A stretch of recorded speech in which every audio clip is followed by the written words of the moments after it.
Okay, so we want to find CM0 fuselage and CM alpha fuselage.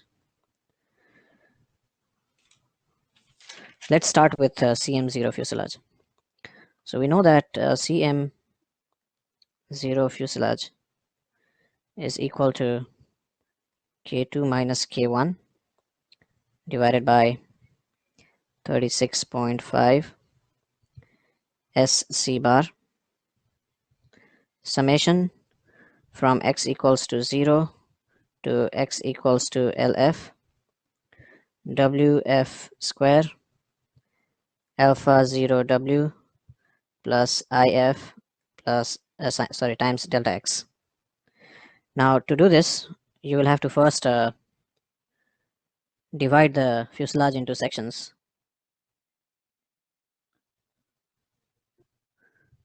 So look at this diagram here. This is the diagram that we will use to find the CM0F. And let's divide the fuselage into sections. So we will divide it into 9 sections. Section 9. Okay, so these are the 9 sections. So for each section, we need to calculate this. Okay. So the way you proceed is you first make a table. And in this table, we will put the following columns. We will have station. Station means section. And then the value of delta x. And as you know, delta x is the length of the section. This is delta x. And then WF. WF is the width of the section, which in this case will be the height of the section. Okay. So just for example, for section 1, you can imagine that this is the WF of section 1. All right. And we also want to make a list of alpha 0W plus IF. Okay, and then we want to calculate WF square alpha 0W plus IF delta x for each section. So we have station 1, 2, 3, 4, 9. Now the length of the fuselage is not given in the information here. Let's assume that the length of the fuselage is 27 feet, or assume that this information is provided to you. I mean, we cannot just simply assume that the length of the fuselage is a particular value, but assume that somewhere in the problem statement it says that the length of the fuselage is 27 feet. Now we divided it into 9 sections, and now let's divide this fuselage into 9 sections which are of equal length. So each section will be 3 feet long. Okay, so delta x will be 3 for station 1, 3, 3. See, this WF, which is the average height of each section, it also has to come from the design of the aircraft, right? So this has to be provided to you. You cannot simply calculate it from the sketch. If you consider section 2, for instance, look at section 2. See, the width is changing, right? So the distance between the upper and lower surface depends on where you are in between the beginning and the end of the section. And the exact value will have to come from the engineering design of this aircraft. So it will have to be provided to you in order to solve the problem, or you will have to obtain it on your own, which may take a long time now to do it for every section. So for this example, let's assume that it is provided to you. Okay, so we will say that the average width of the first section is 3.6 feet, second section is 4.6, the average of third is also 4.6, fourth is also 4.6, fifth is 4.1, sixth is 3.1, seventh is 2.3, eighth is 1.5, and ninth is 0.8. Okay, so these are all given to you. Now we need to also get the values for the angle. Look here, we are given the angle of attack for 0 lift. It is -5 degree, and in this example, let's assume that the camber line overlaps with the fuselage reference line. Okay, because again, it will be very complicated to calculate a camber line for this fuselage, right? It will have to be done by taking the dimensions from the engineering drawing, which will get complicated. And roughly speaking, we will assume that, so assume that fuselage is symmetric. So just like an airfoil, if the airfoil is symmetric, then the camber line is coincident with the chord line. Okay, so assume that fuselage is symmetric, and this could be a good approximation, which means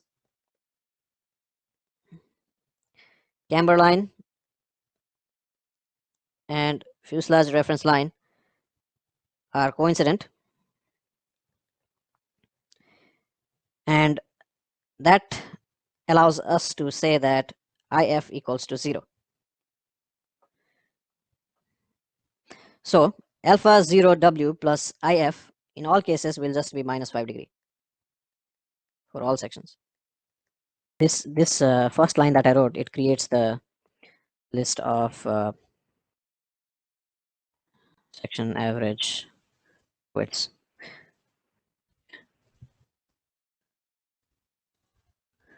I'm going to create the list. Sorry, this not the average width. This creates the list of section lengths. Now the next one will create a list of section average widths. So I just need to enter the various values of section width. So it was 3.6, 4.6. There was again 4.6 and 4.6. What else was there? 4.6, 4.6, 3, 4, okay, 4.1, 3.1, 2.3, 4.1, 3.1, 2.3,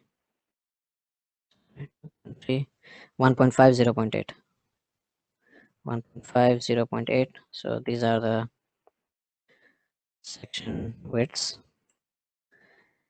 Now let's also give it the list of angles, and we know that they are all going to be -5. So I'll just create a list of -5s, 9 of them. This is the list of angles, and we need to now calculate this column, right? This final column.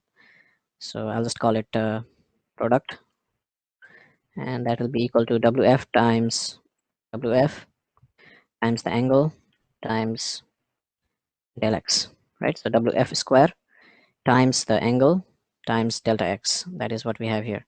WF square times the angle times delta x. So you just run this, and it's very convenient, So here was the list of our angles, all -5s, 9 of them. Okay, it ends at 8 because we started at 0. Okay, here is our list of delta x, all are 3 feet. Again, it ends at 8 because we are starting at 0. And we have our list of widths, 3.6, 4.6, 4.6, 4.6, just as we have entered manually in the table, and we have our answer. Okay, so you just need to copy this. So it's going to be minus 194.4 minus 317.4 minus 317.4 minus 317.4, then minus, and we need to sum them, right? We need to add all these. See, there is a summation. We need to add all these. So for summation also, if you use your calculator, then it may take a long time. So again, you need to add all the elements in this array at minus 1665.6. Now S is the wing reference area that is given to us, and C is the chord that is also given to us. Now the only remaining thing is this. Okay, K2 minus K1 is equal to 0.86. Okay, so let me write on a piece of paper because I will have to do this calculation in my code. So basically I want to do 0.86 divided by 36.5 times the area, which is 184, times the average, all I need to do is 0.86 divided by 36.5 times 184. That's the wing reference area times the average chord. And then multiplied by the sum of those other parts right inside the summation.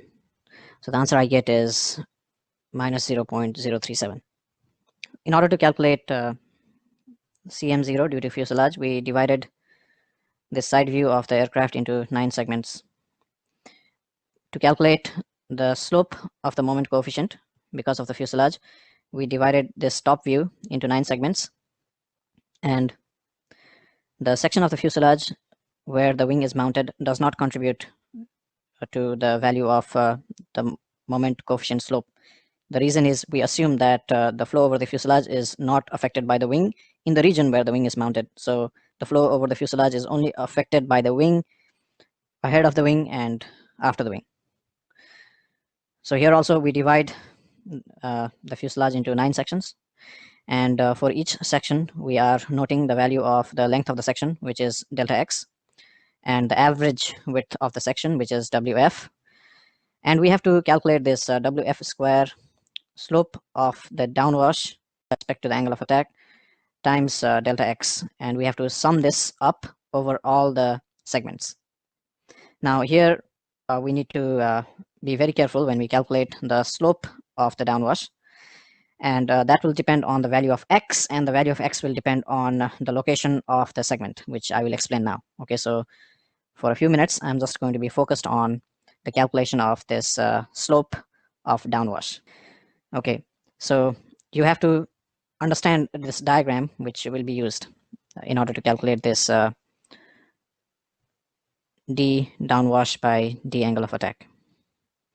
So our goal is to obtain the value of d downwash, angle of attack for each segment. Now the sketch of the aircraft that is being shown now is not the same as what we were using to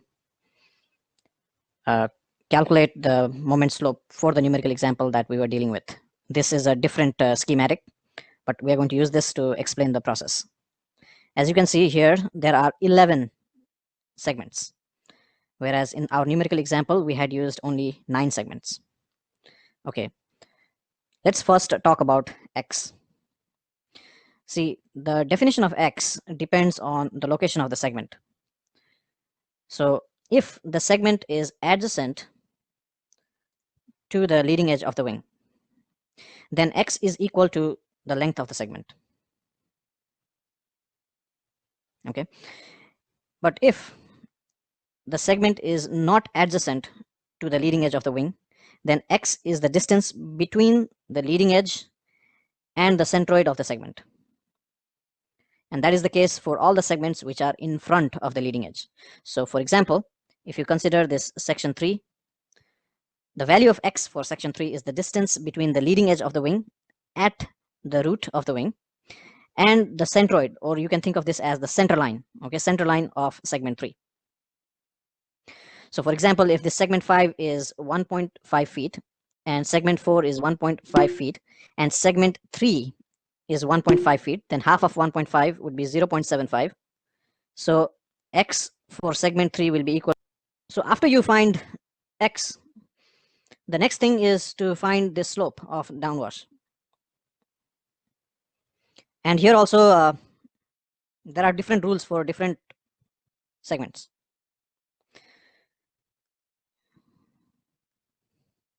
Here it says for segment 1 to 4. So segment 1, 2, 3, and 4. The slope is obtained from figure 213a. So this is figure 213, and you have to read this plot to find the value of the slope. So after you decide the value of x, you need to calculate x over c. So let's imagine that we are interested in segment 3. So for segment 3, what is the value of x? But this plot is against x over c. So we need the value of chord length. So let's imagine that the chord length is, let's say, 4 meters. Okay, so let's say this is just, I'm just cooking up the example now. 4 feet, since we were discussing everything in terms of feet, let's say that the chord length is 4 feet. So in order to find this slope for section 3, you need the value of x over c for section 3, which is equal to 3.75 divided by 4. What is it? 0.93. Then you have to read plot A. Find 0.93. So this must be 0.5, and you can find 0.93. Now, we already discussed how this can be done. Now, for segment number 5, you have to use figure 213b. So you have to use this plot for segment number 5. So for the segment which is immediately adjacent to the leading edge of the wing, you use another plot to obtain the value of this downwash slope. So in this case, the value of x for segment 5 will be 1.5, right? So it will be equal to the length of the segment. You have to divide it by c. So this is a typo. This is not versus xi. This is xi over c. This is not versus x bar. This is x bar over c. Okay, so don't get confused. You have to calculate x over c in order to read the plot. Okay, so x5 is equals to 1.5, and x5 over c equals to 1.5 over 4. What is the value? Again, you can use the web plot digitizer to read what is the value of d epsilon d alpha when the x-axis is equal to 0.375. So maybe it will be somewhere here or here. Okay, so if you want to be accurate, you can use the web plot digitizer to get a good reading. Okay, so that takes care of the segments which are ahead of the wing. What about the segments which are after the wing? For that, you have to use this equation. So for the segment 6 to 11, 6, 7, 8, 9, 10, 11, you have to use this equation. Notice that for segments 6 to 11, you will not be using this plot. This plot is only useful for the segments which are ahead of the wing. Okay, so let's pick one of the segments. Let's say segment number 8 or segment number 7. Okay, fine. And let's assume that each segment is, say, 2 feet long.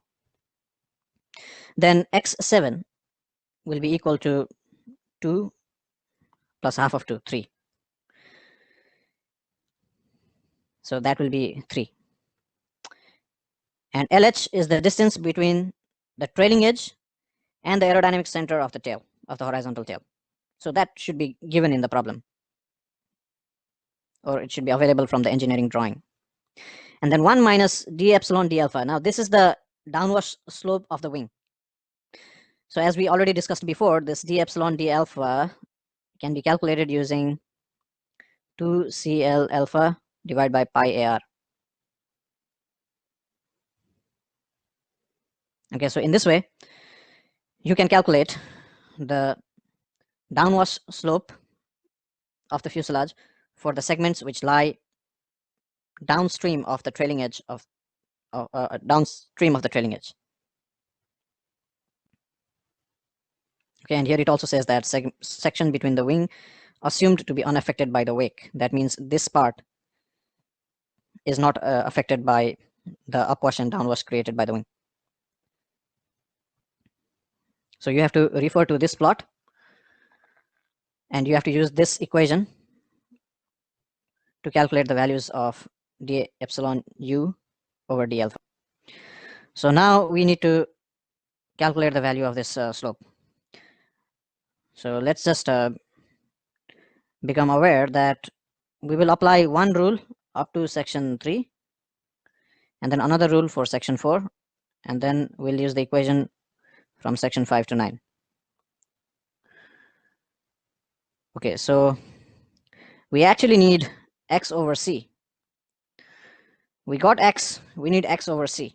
What is c in this problem? The chord.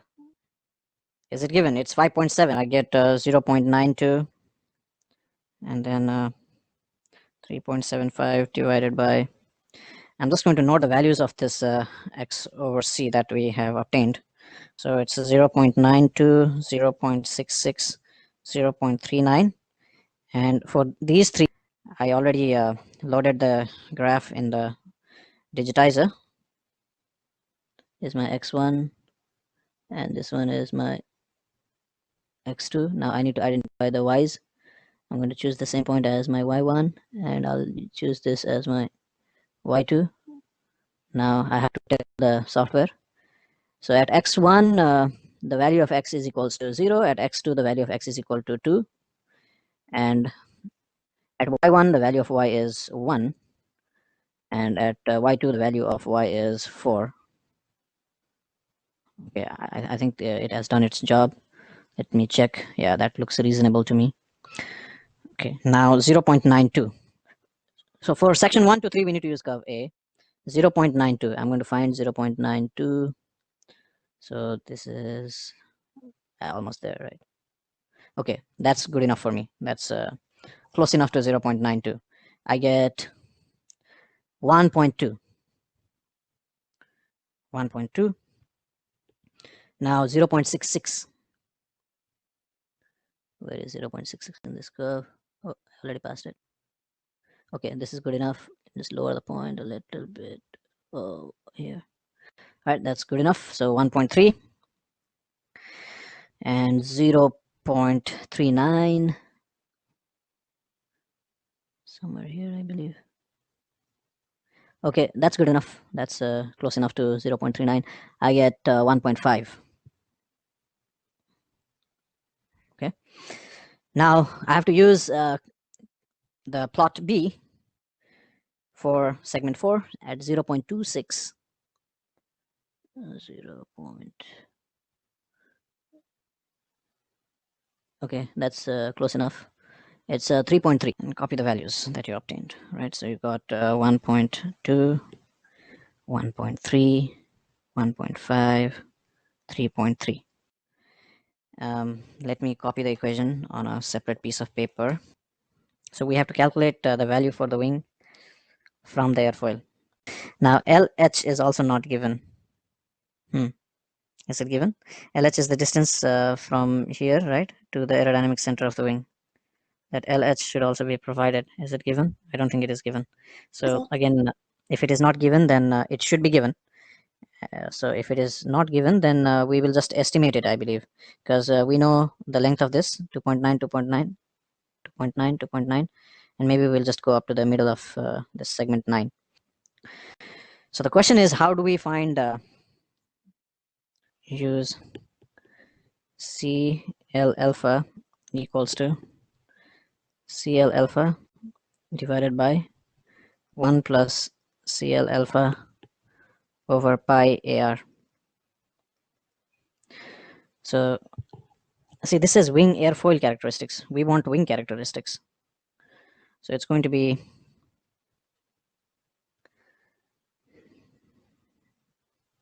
the reason I'm pausing is you have to be careful when you handle these formulas, because sometimes they only work in terms of radians. So I know from applied aerodynamics that this particular one will only work when the slope is in terms of radians.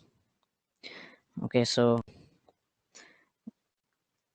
we have to write this in terms of radians. So this is 0.097 degree. So that's going to be pi over 180, right? So you have to use that value for CL alpha, because 1 degree, 180 degree is pi radian. So 1 degree is pi over 180. So 0.097 divided by pi over 180, or better to write 180 times 0.097 divided by pi. It's easier to write this way. Okay, so in this way you can get the value of CL alpha, and after you get the value of CL alpha, you can get d epsilon d alpha, which is equal to 2CL alpha over pi AR. And after you get this, you can use the formula d epsilon u d alpha equals to xi over lh 1 minus d epsilon 5. So you just enter the value of xi and you obtain the value of the slope. Okay, you have to do this calculation.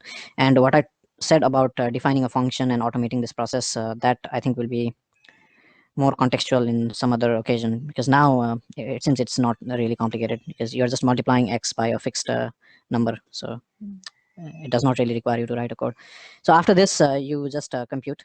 Okay, compute this quantity. You have all the information, and then you add it. You add it for all the segments. Yeah, so you add all the numbers in this column, and you will obtain this. And you just multiply by this. You will get